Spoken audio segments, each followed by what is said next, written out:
ಪಶ್ಚಿಮ ಏಷ್ಯಾದ ಸಂದಿಗ್ಧ ಪರಿಸ್ಥಿತಿ ಮುಂದುವರೆದಿರುವ ಹಿನ್ನೆಲೆಯಲ್ಲಿ ಇರಾನ್ನಲ್ಲಿರುವ ಭಾರತೀಯ ಪ್ರಜೆಗಳು ತಾವಿರುವ ಸ್ಥಳದಲ್ಲಿಯೇ ಸುರಕ್ಷಿತವಾಗಿ ಆಶ್ರಯ ಪಡೆಯುವಂತೆ ಭಾರತೀಯ ವಿದೇಶಾಂಗ ವ್ಯವಹಾರಗಳ ಸಚಿವಾಲಯ ಸೂಚಿಸಿದೆ.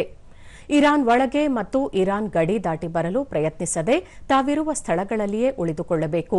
ಅಲ್ಲದೆ ಟೆಹರಾನ್ನಲ್ಲಿರುವ ಭಾರತೀಯ ರಾಯಭಾರ ಕಚೇರಿಯೊಂದಿಗೆ ನಿಕಟ ಸಮನ್ವಯತೆ ಸಾಧಿಸಿರಬೇಕು. ರಾಯಭಾರಿ ಕಚೇರಿ ನೀಡುವ ಮಾರ್ಗದರ್ಶನವನ್ನು ಪಾಲಿಸಬೇಕು ಎಂದು ತಿಳಿಸಲಾಗಿದೆ.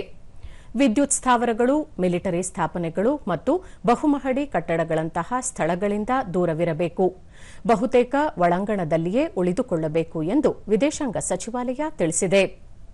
ಈ ಪರಿಸ್ಥಿತಿ ನಿಭಾಯಿಸಲು ರಾಯಭಾರ ಕಚೇರಿಯು ದೂರವಾಣಿ ಸಂಖ್ಯೆಗಳನ್ನು ತೆರೆದಿದ್ದು, ಇರಾನ್ನಲ್ಲಿರುವ ಭಾರತೀಯ ಪ್ರಜೆಗಳು ಸಂಪರ್ಕಿಸಬಹುದಾಗಿದೆ.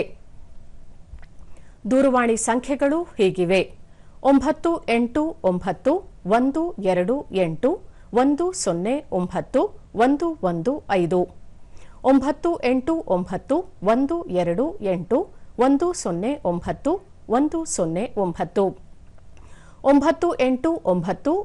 9321779 ಅಲ್ಲದೆ ಇಮೇಲ್ ವಿಳಾಸ cons.tehran@mea.gov.in ಅನ್ನು ಸಂಪರ್ಕಿಸಬಹುದು.